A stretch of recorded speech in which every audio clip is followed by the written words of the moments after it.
Hello everyone, आज हम पढ़ेंगे क्लास 10th चैप्टर फर्स्ट का example 5। Prove that root 3 is irrational. हमें रूट 3 को इरेशनल प्रूव करना है। उसके लिए सबसे पहले हम रूट 3 को एक रेशनल नंबर एज्यूम करेंगे। तो let us assume root 3 is rational. हमने यहाँ पे रूट 3 को रेशनल एज्यूम कर लिया है। अब उसके बाद अगर रूट 3 एक रेशनल नंबर है तो हम उसको पी वाई क्यू के फॉर्म में लिख सकते हैं। पी वाई क्यू के फॉर्म में लिख सकते हैं where P and Q are coprime. P and Q are coprime integer. P और क्यू हमारे को प्राइम इंटीजर हैं and Q does not is equal to zero. Q हमारा zero नहीं है। अब को प्राइम इंटीजर का मतलब क्या है कि जो p और q है इन दोनों में केवल वन ही कॉमन फैक्टर होगा और कुछ भी कॉमन नहीं होगा। तो चलिए आगे सॉल्व करते हैं। अब इसे आगे सॉल्व करने के लिए हम स्क्वायरिंग बोथ साइड करेंगे। तो स्क्वायरिंग बोथ साइड, तो हमारा रिजल्ट क्या आएगा, root 3 square is equal to P by Q whole square. Then root 3 का square 3, then P square by Q square.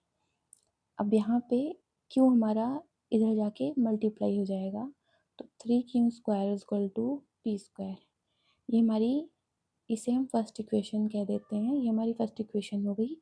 अब इसको अगर आप और थोड़ा सा सॉल्व करेंगे तो इसको हम लिख सकते हैं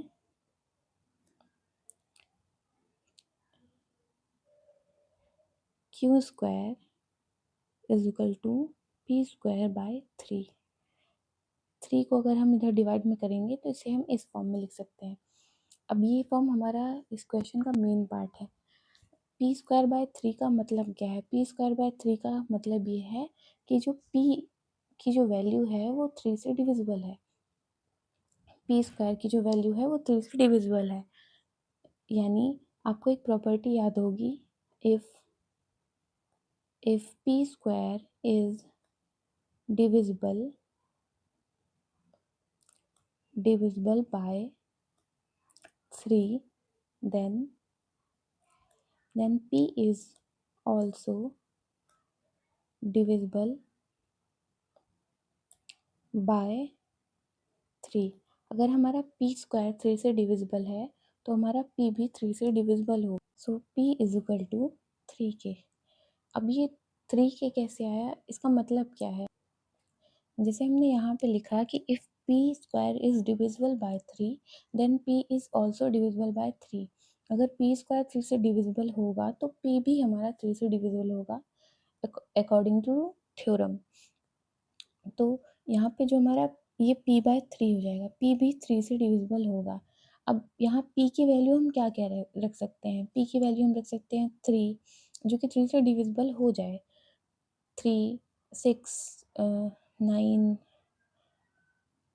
12, देन आगे हम ऐसे ही वैल्यू रखेंगे जो कि 3 से डिविजिबल हो। अब आप ध्यान से देखेंगे तो ये 3 के मल्टीपल हैं, तो ये इंटीजर्स हैं जो वो 3 के मल्टीपल हैं, तो हम इन्हें k लिख सकते हैं।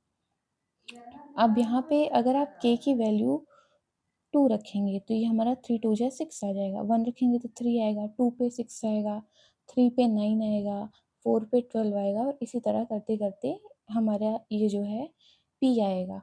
तो यही यहाँ पे मैंने लिखा p is equal to 3k, where k is any integer. k हमारा इंटीजर है। अब जब हमने ये p equal to 3k put किया तो यही जो वैल्यू है, put p equal to 3k in equation first. जो हमारा ये इक्वेशन फर्स्ट था 3q square equal to p square, यहाँ पे हम p की वैल्यू पुट करेंगे तो हमारा ये आएगा 3q square is equal to 3k square whole square. अब इसे सॉल्व करने पे आएगा 3q² इज इक्वल टू 3 का स्क्वायर 9, देन k का स्क्वायर k²। अब ये 3 जा 9 ये डिवाइड हो जाए तो हमारी q² की वैल्यू आ गई 3k²। और हम इसे और सॉल्व करके क्या लिख सकते हैं, और k² is equal to q²/3। ये हमारी वैसी इक्वेशन आ गई जैसे हमारी इक्वेशन पहले आई थी p के लिए। अब जैसा हमने पहले लिखा था फिर से लिखेंगे, if q² is divisible by 3, then q is also divisible by 3। अब ये हमारी जो दो इक्वेशन है, ये p के लिए जो स्टेटमेंट है और q के लिए, दोनों ये कह रही है कि जो 3 है वो p से भी डिविजिबल है और 3 q से भी डिविजिबल है। इट मीन्स जो 3 है वो हमारा कॉमन फैक्टर है p और q का। पर अगर आपको याद हो तो हमने स्टार्टिंग में लिखा था p and q are coprime integer, जिसका सिंपली मीनिंग है कि इन दोनों का HCF यानी इन दोनों का कॉमन फैक्टर केवल 1 है और कुछ भी इनके कॉमन फैक्टर में नहीं आ सकता। पर यहाँ पे तो हमारा 3 इसके कॉमन फैक्टर में आ गया, p और q के कॉमन फैक्टर में हमारा 3 आ गया। इट मीन्स जो हमने ये एज्यूम किया था वो हमारा रॉन्ग हो गया। तो अब हम यहाँ पे लिखेंगे, here we have 3 as a common factor of p and q. Therefore p and q are not co-prime, so that above statement contradict our assumption. Hence √3 is irrational, hence proved। इसी तरह से हमारा एग्जाम्पल 5 भी हो गया है। Hope you like it and thanks for watching.